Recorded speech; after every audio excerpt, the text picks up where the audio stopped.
وعقب انتهاء الصلاة تفقد السيد الرئيس عبد الفتاح السيسي محطة الفتاح العليم إذانا بافتتاح مونوريل شرق النيل.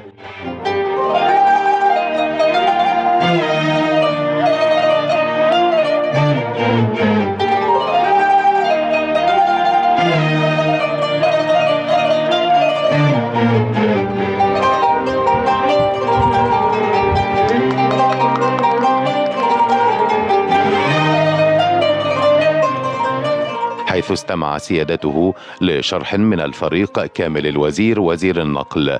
عندنا سيادتك ثلاث وسائل من قطع التذاكر، سواء شبابيك التذاكر العاديه او التي في ام او تيكتنج فينج ماشين اللي قدام حضرتك دي اللي سيادتك مشرفنا دلوقتي قدامها، زائد كل الابلكيشنز اللي ممكن تكون موجوده على التليفون المحمول او من فوري او من كل الكلام ده.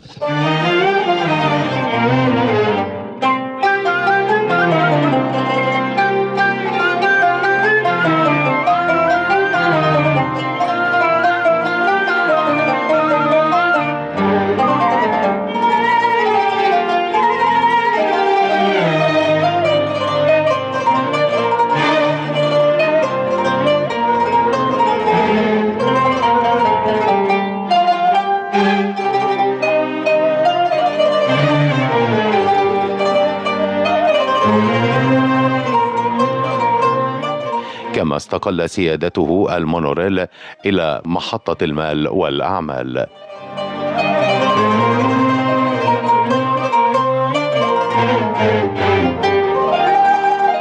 سيادتك القطر الواحد يا فندم فيه 4 عربيات، كل عربيه بتشيل تقريبا 250 راكب.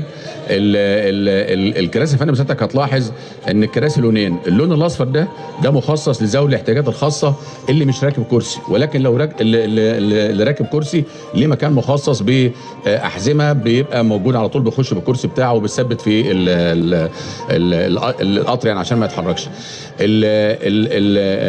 احنا فندم سرعه المونوريل ده 80 كيلو متر في الساعه، بيشيل بدون كده. ده طبعا ده تحذير لانه هيقفل الباب، قفل الباب بيبدا على طول بمجرد ما هو يتاكد في مركز السيطره والتحكم هناك مش هنا ان هو اغلق الابواب. المونوريل فندم ماشي من غير سواق تماما، بيبدا يتحرك مركزي من غرفه السيطره والتحكم. 6 افراد فقط و6 مصريين الحمد لله هم اللي بيديروا يا فندم كل المشروع ده من مركز السيطره والتحكم. بسم الله الرحمن الرحيم. اولا كل سنه وانتم طيبين.